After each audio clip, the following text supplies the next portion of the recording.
அனைவருக்கும் வணக்கம். எல்லாம் நல்லா இருக்கீங்களா? மகிழ்ச்சியா இருக்கீங்களா? ஒவ்வொரு முறையும் நான் வெளிநாடுகளுக்கு வர்றப்போ நீங்க எப்படி மிக பிரம்மாண்டமா வரவேற்பு கொடுப்பீங்களோ அதே மாதிரி ஆட்சி பொறுப்புக்கு வந்ததும் மூன்றாவது முறையா இந்த அயலக தமிழ் நாளில் உங்களை தாய் மண்ணுக்கு வரவேற்றதுல ரொம்ப மகிழ்ச்சி.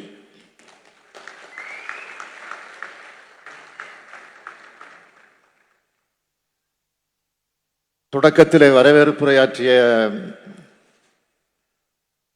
மாண்புமிகு அமைச்சர் செஞ்சி மஸ்தான் அவர்களே, வருகை தந்து சிறப்பித்துள்ள மாண்புமிகு அமைச்சர் பெருமக்களே, சிறப்பு விருந்தினராக வருகை தந்து இந்த நிகழ்ச்சிக்கு சிறப்பு சேர்த்திருக்கக்கூடிய மாண்புமிகு சிங்கப்பூர் நாட்டு அமைச்சர் மதிப்பிற்குரிய திரு சண்முகம் அவர்களே, மாண்புமிகு மலேசிய நாட்டினுடைய துணை அமைச்சர்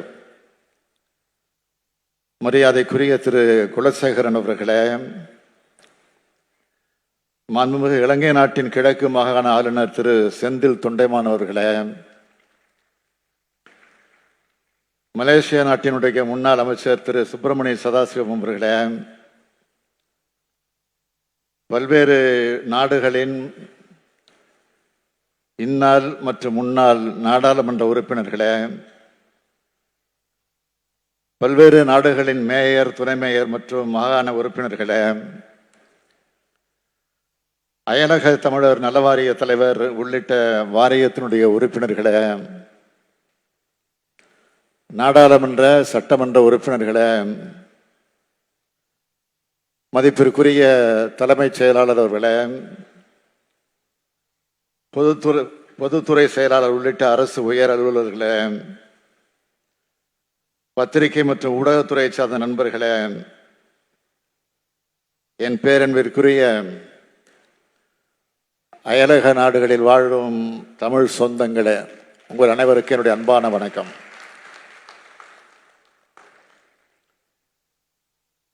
எனக்கு உடல் நலம் இல்லை, உற்சாகமாக இல்லைன்னு நேற்று ஒரு பத்திரிகையில் எழுதியிருந்தாங்க. அதை படிச்சப்போ எனக்கு சிரிப்பு தான் வந்துச்சு. எனக்கு என்ன குறை?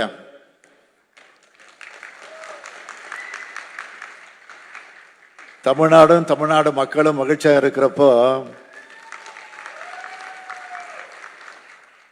அதை விட வேற என்ன வேணும் எனக்கு? நேற்று ஒரு வீடியோ பார்த்தேன்.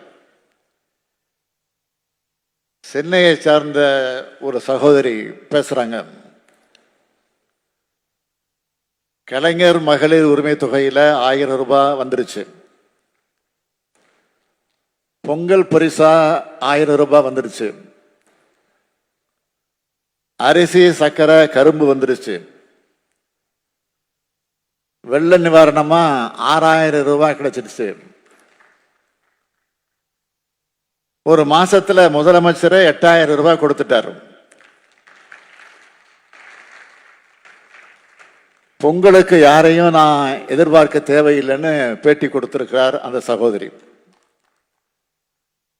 அவர் முகத்துல பார்க்கிற மகிழ்ச்சி தான் எனக்கான உற்சாகம் மருந்து.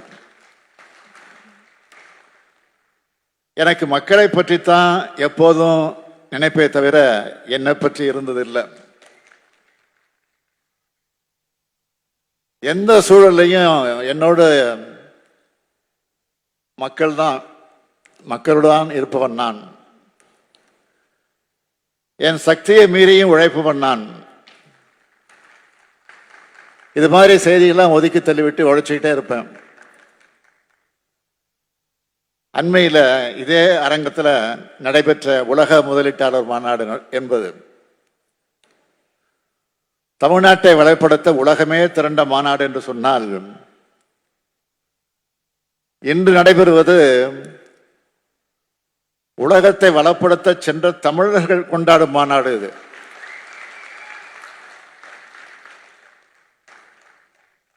இந்த மாநாட்டுக்கு கிடைத்த மாபெரும் சிறப்புகள் ஒன்று, சிங்கப்பூர் உள்துறை மற்றும் சட்ட அமைச்சர் மாண்புமிகு சண்முகம் அவர்கள் இங்கு வருகை தந்திருப்பது. அவர் உலக புகழ்பெற்ற தமிழன் மட்டுமல்ல, உலகமே கவனிக்கிற பதவியில் இருக்கும் தமிழன். நான் சிங்கப்பூர் சென்றிருந்த போது நான் தங்கிய இடத்திற்கே வந்து எனக்கு சிறப்பு செய்தார். நேற்று அவரை என்னோட வீட்டுக்கே வரவழைச்சு மகிழ்ந்தேன். அவரை இன்றும் என்றும் வாழ்த்தி வரவேற்கிறேன்.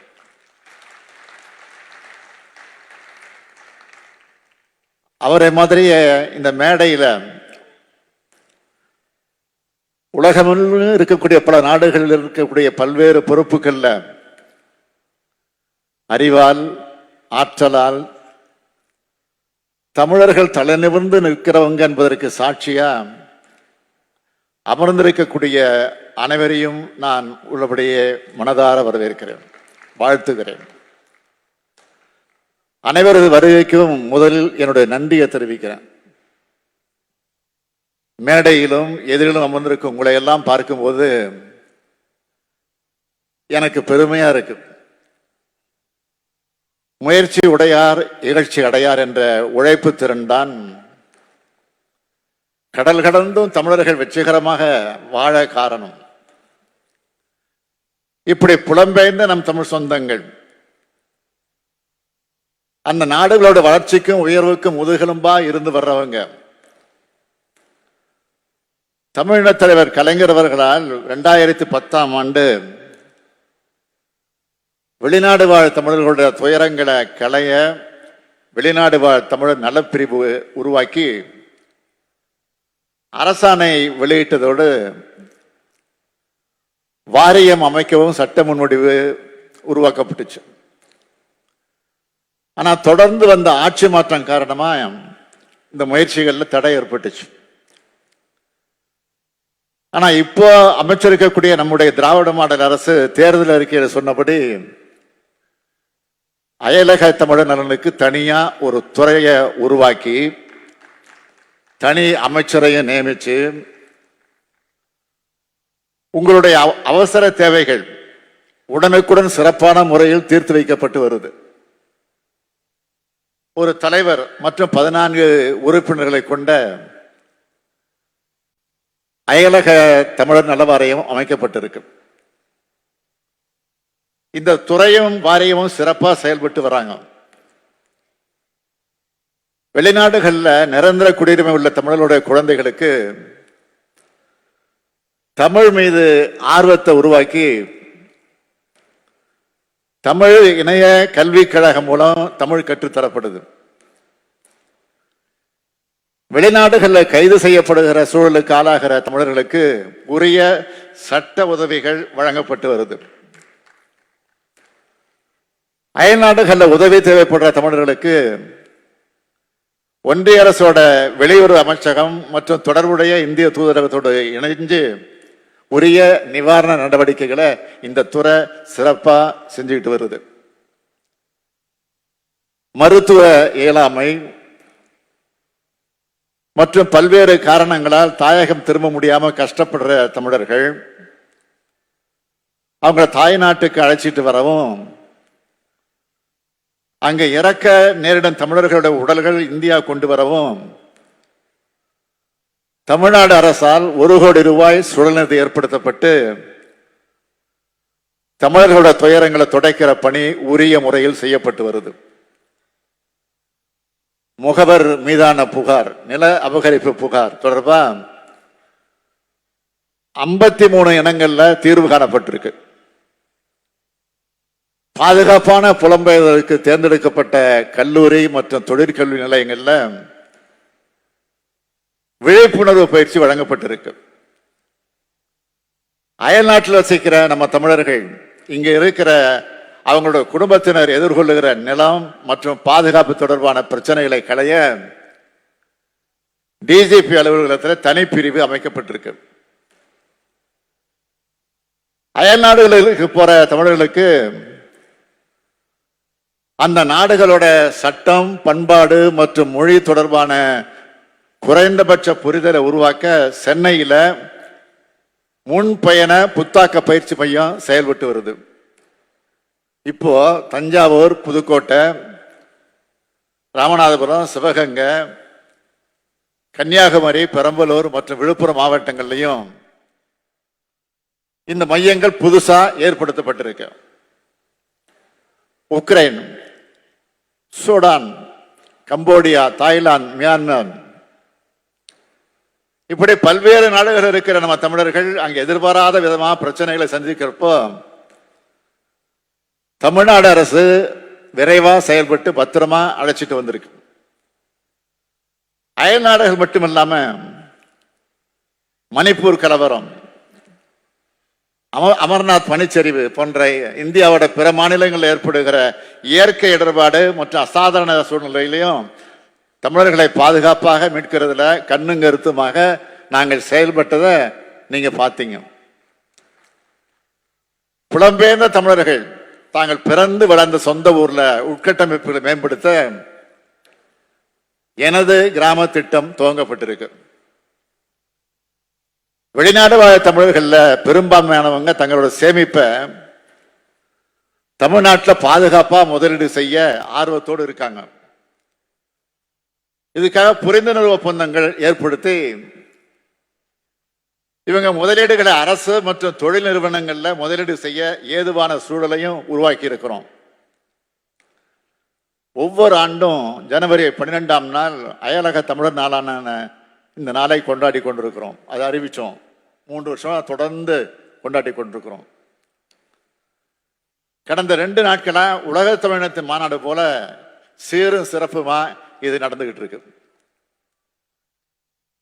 வேர்களை தேடி என்பது இந்த ஆண்டுக்கான முத்தாய்ப்பான திட்டமா அமைஞ்சிருக்கு.